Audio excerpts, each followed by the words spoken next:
رب السماوات والأرض وما بينهما ورب المشارق إنا زينا السماء الدنيا بزينة الكواكب وحفظا من كل شيطان مارد لا يسمعون إلى الملأ الأعلى ويقذفون من كل جانب دحورا ولهم عذاب واصب إلا من خطف الخطفة فأتبعه شهاب ثاقب فاستفتهم أهم أشد خلقا أم من خلقنا إنا خلقناهم من طين لازب بل عجبت ويسخرون وإذا ذكروا لا يذكرون وإذا رأوا آية يستسخرون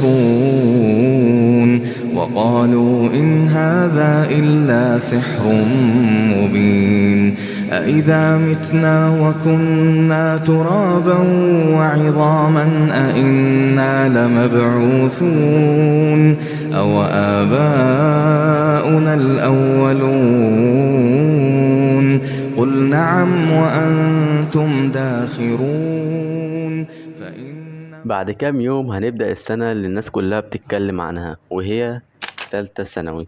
دي تقريبا آخر فترة أقدر أرتب فيها حياتي قبل الزحمة والدوشة اللي هتحصل، وعايز أدخل السنة دي وأنا مطمن خالص ومش متوتر ولا مضغوط ولا أي حاجة. تالتة ثانوي، أول ما بتسمع الكلمة دي بيجي في دماغك التوتر والضغط والخوف، لكن الحقيقة هي أسهل من كده بكتير.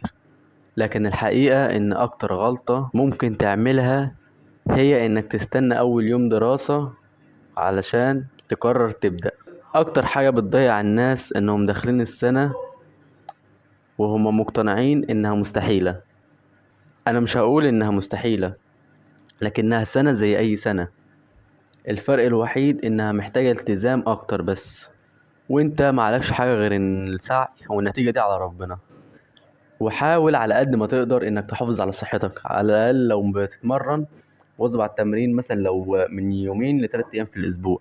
ولو مش بتتمرن حاول تنزل، لأن لو صحتك وقعت تركيزك هيقل، وحتى لو ذاكرت ساعات طويلة مش هتستفيد. وهحاول أبدأ بحاجات بسيطة ألتزم بيها. هدفي في البداية مش الكمال، هدفي الاستمرارية.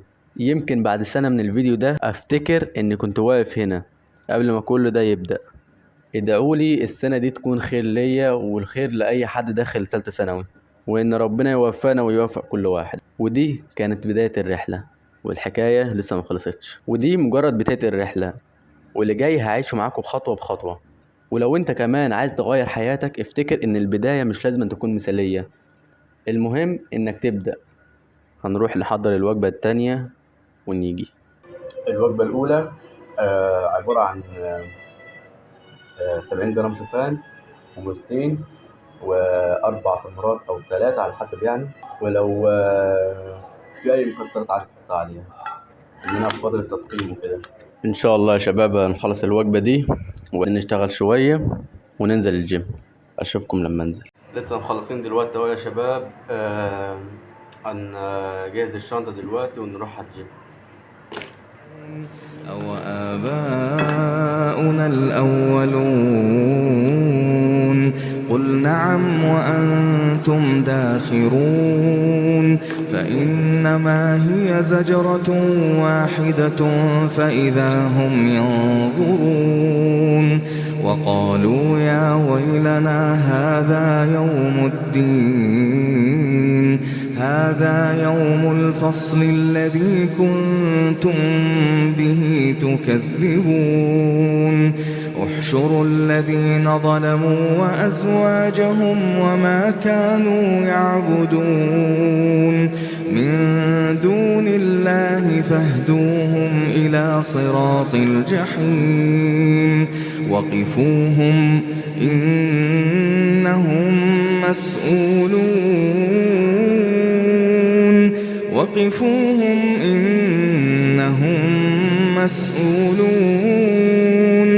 ما لكم لا تناصرون